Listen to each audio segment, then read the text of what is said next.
How you guys doing, everybody? This is Ace, not to be confused with Ace of Base.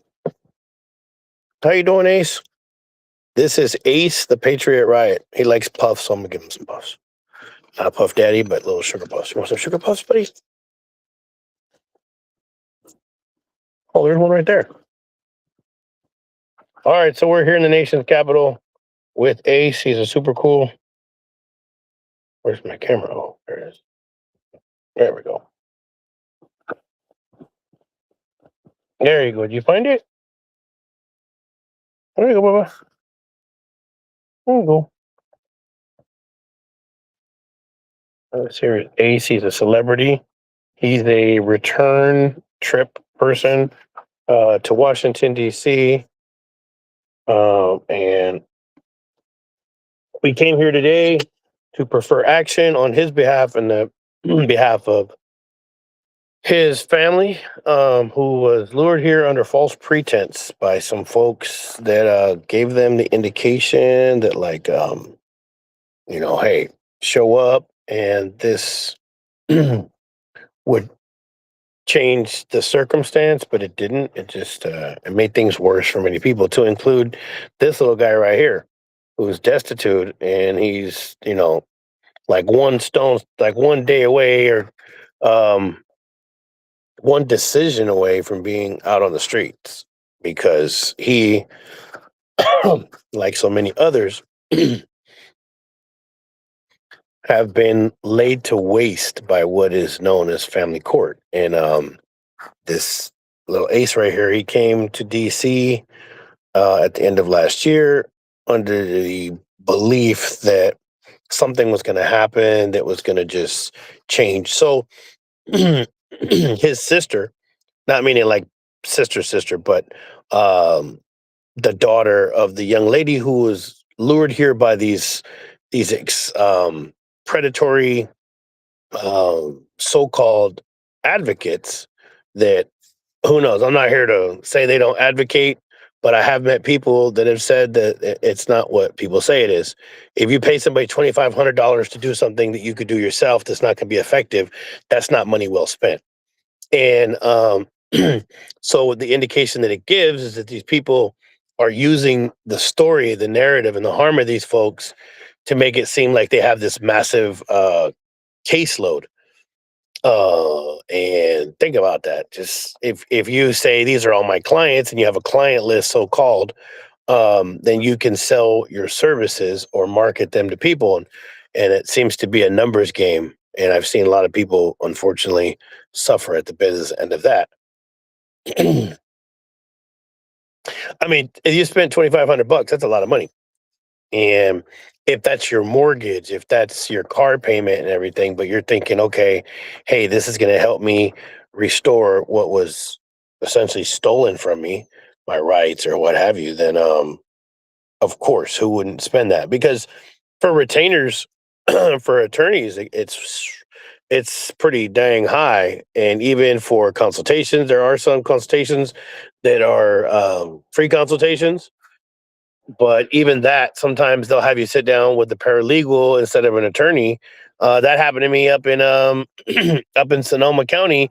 I had an appointment for a consultation with an attorney, and they tried to play me to have me meet with a paralegal, and I'm like, because the lady was running late, she wasn't going to be there, so they're just like, oh, I'm like, that's not what I'm supposed to be paying for, and so the attorney never showed up. You know, I did have a paid consultation with an attorney, and that attorney gave me some very alarming information. She said that what they're doing in the county of Napa, it's not legal, it's illegal, and it is. That's why we're here in DC with this case. Well, there's more than one case that I discovered that Napa County is using the machinery to get more money. I don't know if you guys saw Rob Bonta is he's saying he's going to sue the administration because the admin's cutting off funding.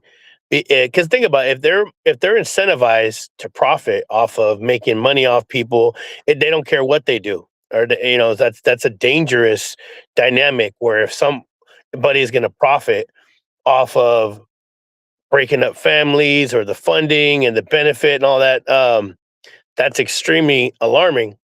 And so, from what I saw today, if it's a real article that they're saying they're going to sue because and the administration is saying they're cutting certain fundings to those programs because those programs may have been determined to be just out for money, no matter what harm it does. And we've met many parents that that's the case. There's a mother out of Napa who they placed her child with the grandparents, but then they were ordering the grandparents to go become foster parents. Why would grandparents have to become foster parents to their grandchild? That's just so they can bill for money because they make money if they place the child with foster care, not with family members. But family members are going to know the children, and it minimizes. What's up, buddy? Going to minimize the harm done to the child. And so you want to try to keep it to a minimum, and it's alarming. So what they're doing, and then if you stumble upon certain things in the county of Napa, they then weaponize the machinery in many cases against that person to do away with the liability. I met a guy here in DC. He came from New York, and he had said, "Hey, let me see the insurance policy for Napa County." And I have it. I'm gonna post it and share it so y'all can see it. I think it's like $2.4 million is charged to the Napa County taxpayers, but the policy clearly states if fraud or wrongdoing is done to the litigant, I mean to the taxpayer by the county itself, that insurance policy will not pay out. So think about how dangerous that is, that it creates like a self-insurance dynamic, or it's like a discretionary, that they have the discretion as to whether they harm you and if they have to make people whole. And there was a huge case, Casey Slusher, I think her name was, where it was the largest payout settlement in Napa history because they were found to be irresponsible. Or well, the child was her. She lost her life, and the family member, I think it was the grandmother and the father, were calling saying, "Hey, we're concerned. Something ain't right. Can you please go check? Yada yada, whatever."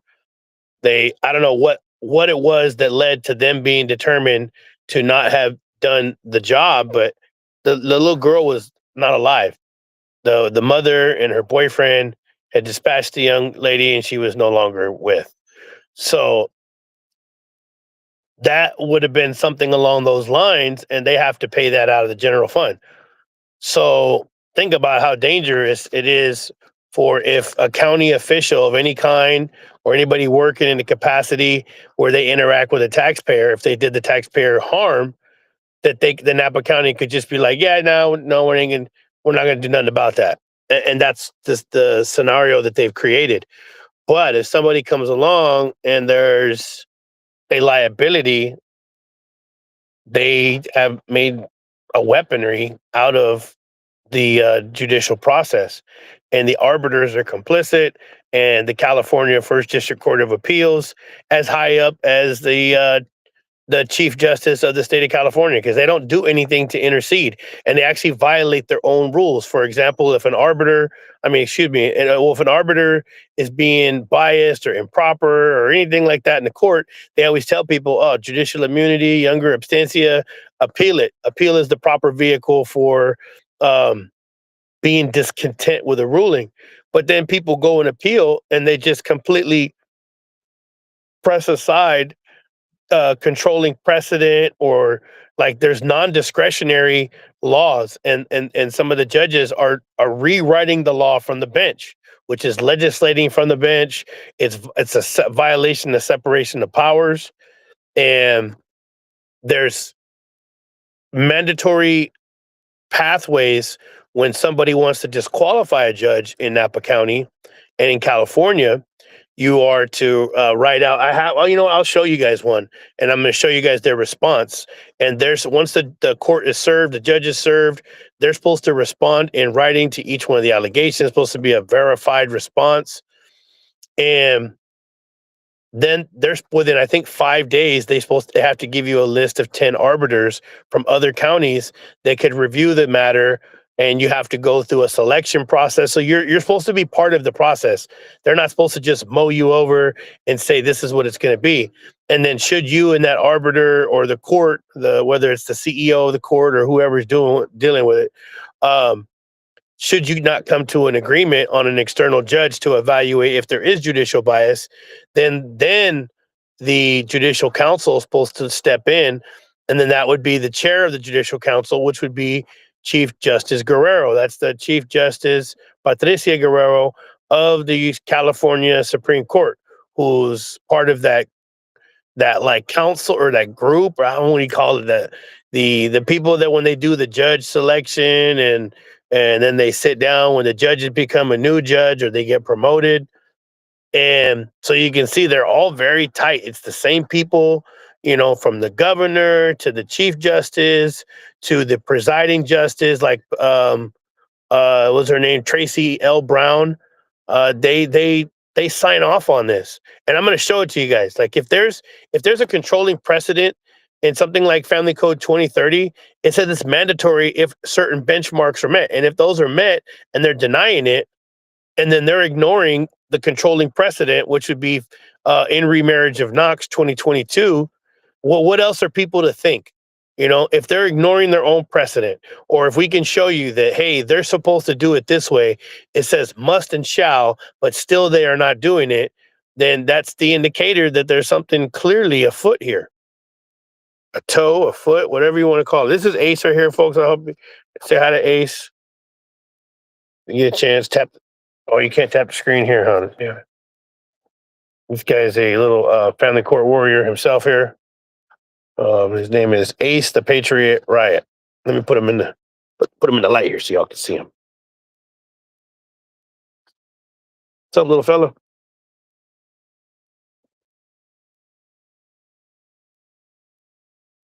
Oh, somebody's out there preaching it right now.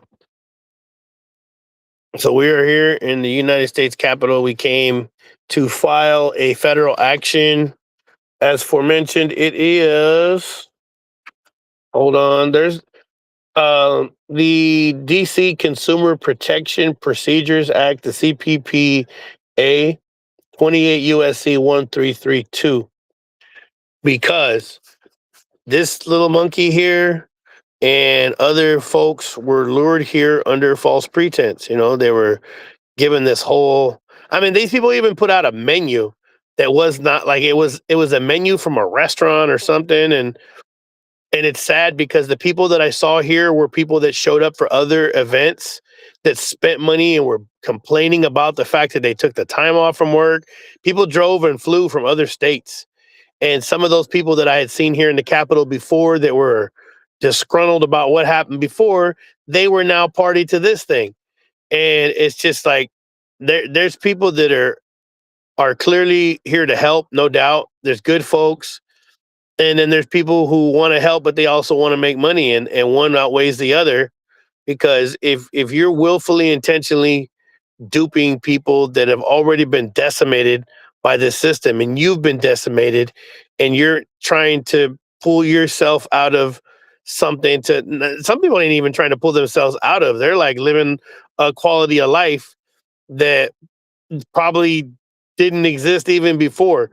So they're like feeding off this to live a certain quality of life while there's people living in their cars and just destitute.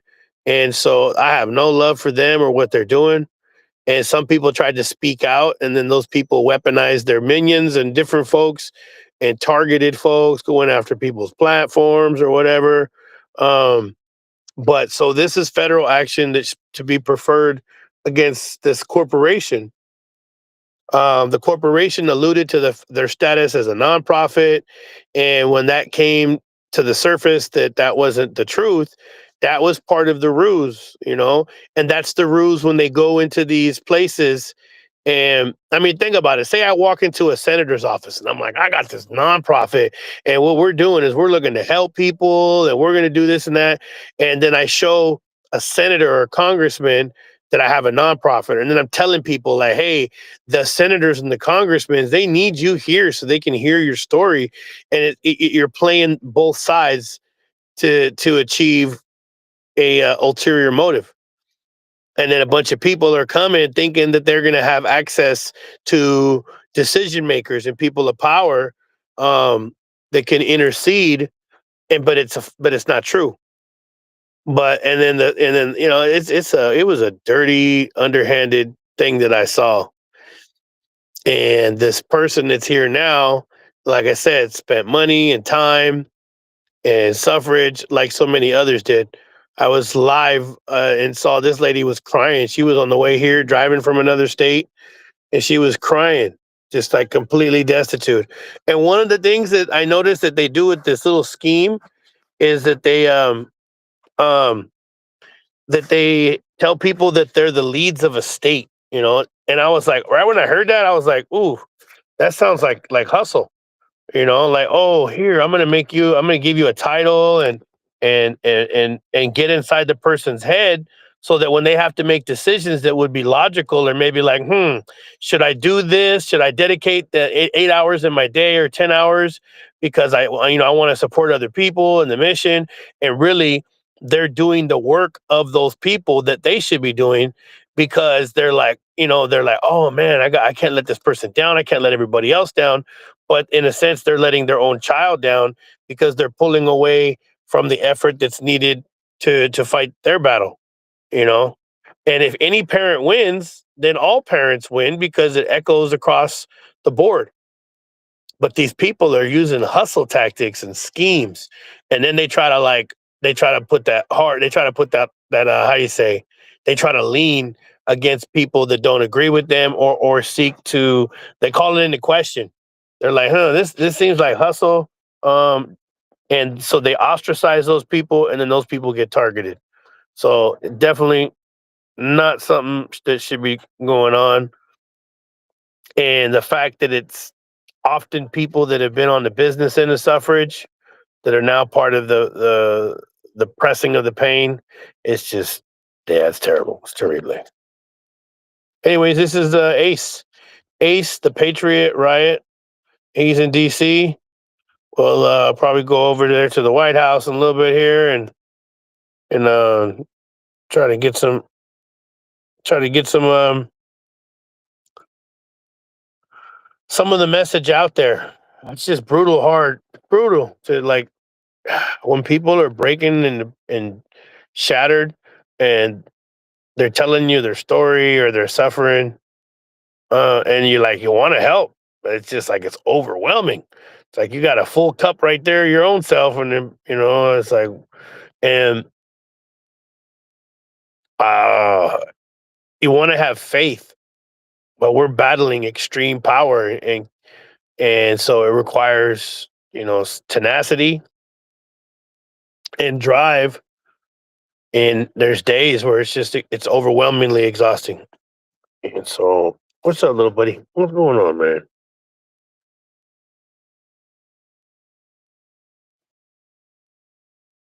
I'm on the outside looking in.